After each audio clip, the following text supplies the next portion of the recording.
Assalamualaikum warahmatullahi wabarakatuh. A'udzubillahi minasyaitonirrajim. Bismillahirrahmanirrahim. Amma ba'du, teman-teman, sahabat-sahabat dimanapun kita berada, mudah-mudahan sehat selalu ya. Amin ya rabbal alamin. Alhamdulillah berjumpa lagi pada kesempatan ini. Sudah lama tidak jumpa. Alhamdulillah masih bisa ketemu lagi ya dengan channel ini yang lama tidak jumpa. Mudah-mudahan perjumpaan ini sehat selalu, terus dalam lindungan Allah Subhanahu wa taala. Amin ya rabbal alamin. Nah, yang lagi viral pada bahas yaitu penjual es teh yang dihina, yang diolok-olok oleh Gus Miftah. Viral ya, viral. Malah hari ini yang penjual es teh yang asal muasalnya jadi orang bukan siapa-siapa, hari ini beliau sudah menjadi orang yang cukup, banyak rezeki datang dari mana-mana. Perantara hikmah dari olok-olok Gus Miftah, sedangkan Gus Miftah beliau merasa bersalah dan akhirnya mundur diri ya dari pejabat negara, yaitu staf kepresidenan yang diangkat oleh Bapak Presiden kita, yaitu Bapak Prabowo. Nah, dalam segi konteks, dua konteks, yaitu dalam segi Gus Miftah dan juga dari Son Haji atau yang viral penjual teh.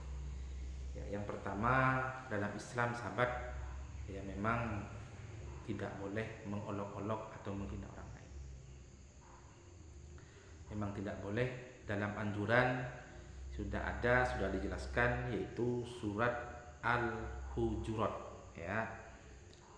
Surat Al-Hujurat ayat 11 ya, ayat 11 yang artinya begini sahabat. Orang-orang yang beriman janganlah sekumpulan orang laki-laki merendahkan sekumpulan orang lain. Boleh jadi yang ditertawakan itu lebih baik daripada mereka. Jadi yang kita olok-olok itu lebih baik, bisa lebih baik daripada kita. Cuma sahabat ya, dalam dari sisi yang lain, Gus Miftah itu tujuan dan niatnya itu memang guyon ya, bercanda. Cuma candanya itu kebetulan kok komunikasi yang tidak baik, yang tidak bagus yang diviralkan, yang dimensoskan sampai itu yang mungkin yang menjadi pertanyaan dan yang menjadi momen-momen yang tidak enak. Sebenarnya kalau guyonan seperti itu, candaan seperti itu, saya kira Gus Miftah itu sudah biasa ya, yang gak biasa Gus, karena memang beliaunya guyon, sering bercanda. Itu sahabat yang pertama. Terus yang nomor dua, dalam segi penjual es teh, yang namanya Bapak Son Haji itu, mungkin bisa jadi beliau derajatnya diangkat lewat perkataan-perkataan seperti itu. Akhirnya beliaunya Gus Miftah Pak Son Haji itu akhirnya ketibanan atau kehadiran rezeki dari berbagai pintu, dari berbagai penjuru ya. Bahkan artis ada yang belikan mobil, ada yang belikan sepeda, sampai terakhir itu ada yang mengumrohkan beliau sekeluarga. Nah, ini hal yang luar biasa. Mungkin dari segi olok-oloknya mungkin negatif, tapi di sisi yang lain hikmahnya, beliau sudah menjadi seorang hamba, dalam sekejap diangkat derajatnya oleh Allah, bisa umroh ya, bisa menjadi orang yang cukup kaya, keluarganya sejahtera, mobil, sepeda, motor sudah banyak yang ngasih. Ini dalam segi yang kita untungkan dari Bapak Son Haji, penjual es teh yang viral. Nah, Yang nomor 2 itu. Yang terakhir, yang nomor 3 adalah netizen. Nah, ya.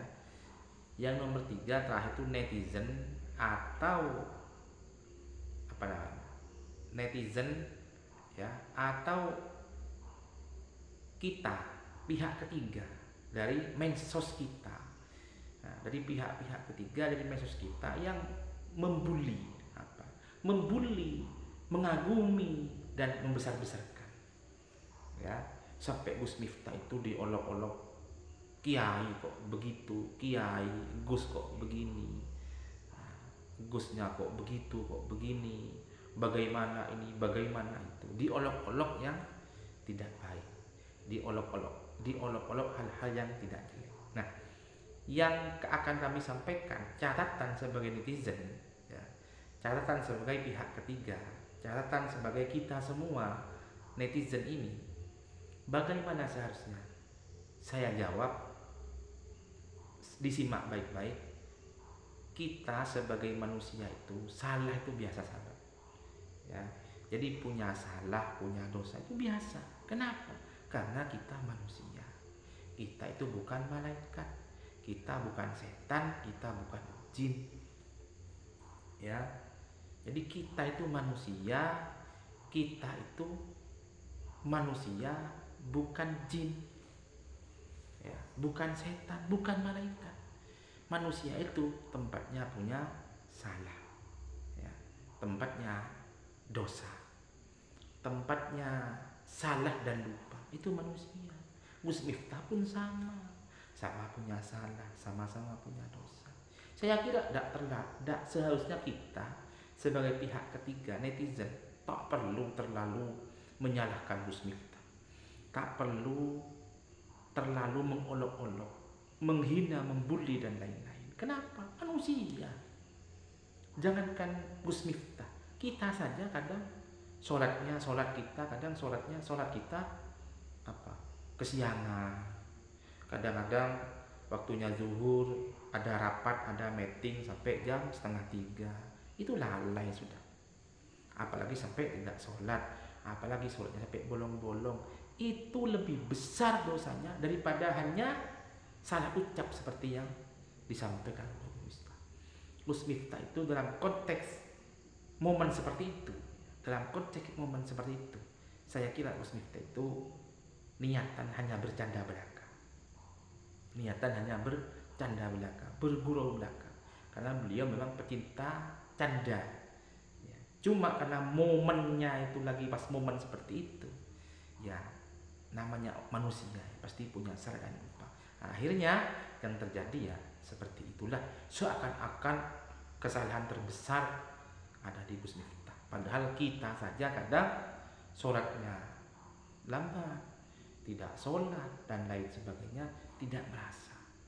Kita sebagai pihak ketiga, kita sebagai pihak netizen seharusnya lebih introspeksi diri kita. Siapa kita ini? Apakah sudah baik kita ini? Kapan kita bisa melakukan yang terbaik dan kapan kita bisa lebih baik daripada hari-hari yang kemarin? Seharusnya begitu, sahabat. Seharusnya netizen yaitu memperbaiki diri, mengevaluasi diri. Jangan biasa menyalahkan orang lain. Jangan mudah menertawakan, menghina, membuli orang lain. Kita itu orang yang baik atau orang yang buruk, semuanya sahabat belum ada jaminan surga, ya, semuanya belum ada kepastian neraka. Semuanya sama-sama numpang kepada Allah, sama-sama cari ikhtiar. Yang ustadz, yang kiai, yang habib, semuanya itu belum ada jaminan surga oleh Allah. Pelacur, pencuri dan lain-lain juga belum ada kepastian neraka oleh Allah. Semua tidak ada yang pasti, semua hanya mengharap ridho Allah. Maka karena ketidakpastian itu, kita harus hati-hati, kita harus lebih menyimak perjalanan hidup ini, supaya hidup ini terus melangkah dengan ridho Allah, terus bisa melangkah dengan cara-cara yang diridhoi Allah. Tidak ada lain harapan kita, berharap ridho Allah. Semoga kelak kita mati husnul khotimah dan masuk surga Allah Subhanahu wa taala. Amin ya rabbal alamin. Mungkin itu sahabat ya sebagai evaluasi muhasabah kepada kita sendiri. Mudah-mudahan ini ada manfaat, ada hikmahnya, dan juga beliau Gus Miftah diberikan sehat terus berdakwah dan berkarya berkreasi dalam segi menyampaikan risalah dan agama Allah Subhanahu wa taala. Sedangkan Pak Son Hadi penjual es teh, saya ucapkan selamat, engkau sudah diangkat derajatnya oleh Allah melalui kejadian dan peristiwa yang kemarin terjadi. Terima kasih teman-teman sahabat-sahabat semuanya dimanapun kita berada, mudah-mudahan sehat selalu. Salam semuanya buat keluarga. Amin ya rabbal alamin. Terima kasih. Kami akhiri, wallahul muwaffiq ila aqwamit thoriq. Assalamualaikum warahmatullahi wabarakatuh.